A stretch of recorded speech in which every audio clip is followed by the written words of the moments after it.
I am Marjorie Akla, and for today's activity, we will be going to play three types of board games.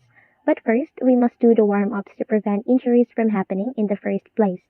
By the way, she is Desiree Ballon, and she will be my partner in today's agenda. So, let's begin.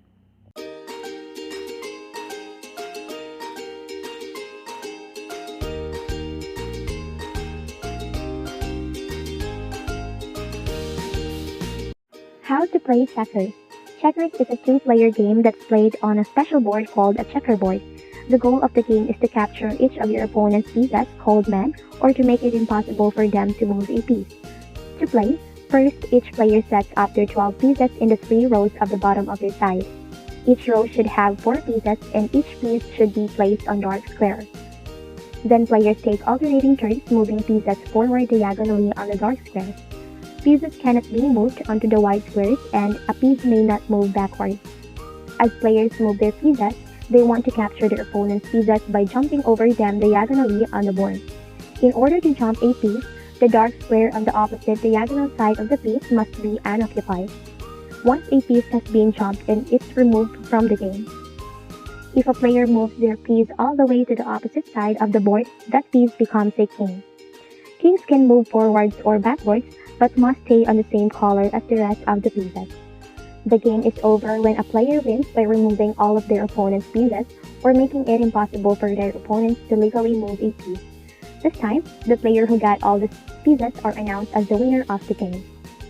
History of checkers. Historians now believe that the oldest form of checkers was played around 3000 before Christ era. Playing checkers, I can get a chance to practice making good decisions, which will also help me in other areas of my life. How to play Scrabble. Scrabble is a fun 2 to 4 player board game where players try to score the most points by playing words strategically on the board. But what we do is that we do the bato-bato pick to know who will be the first player to start the game. The first player places a word on the board using the tiles on their tile rack. Players can make words vertically or horizontally, but not diagonally. Words must read from left to right or top to bottom. When a player makes a word on the board, they add up all of the numbers on the tile and add that total to their score. If a letter is on a double or triple letter space, multiply the value of that letter by 2 or 3. If a letter is on a double or triple word space, multiply the total score for that word by 2 or 3. If a player plays a word with all of 7 of their tiles, automatically add 50 points to their score of that word. After scoring, the player draws more tiles from their bag until they have 7 tiles again. After the first player makes a word, the next player goes. They must play a word that connects with the word that the first player made. If a player makes a new word using a pre-existing word like by adding an M to the end of the word zoo to make the word zoom, that player adds up the total score of all the letters in that word, not just the letter they played. If a player is unhappy with the tiles in their hand, they can skip their turn and instead trade any number of a tile for new tiles from their bag. The game ends when all the tiles have been played or players can no longer make words from the tiles remaining in their hands. But this time, we just set 30 minutes time, and if the time is over, whoever has the highest score is announced as the winner. History of Scrabble. Originally called Crisscross, the game, which was based on the crossword puzzle and anagrams, was developed by Alfred M. Boots, an architect, in 1931. It was redesigned, renamed as Scrabble, and marketed by James Brunot in 1948. It was first sold in Great Britain in 1954. In playing Scrabble, this can improve my communication skills as well as my vocabulary, spelling, and social skills. How to play chess.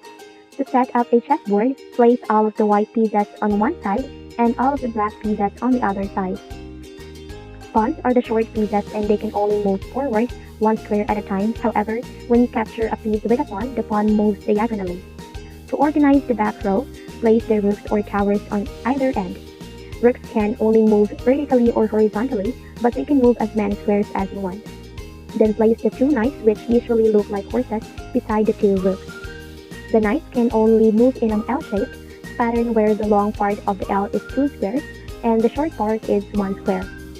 Knights are the only pieces on the board that can jump other pieces.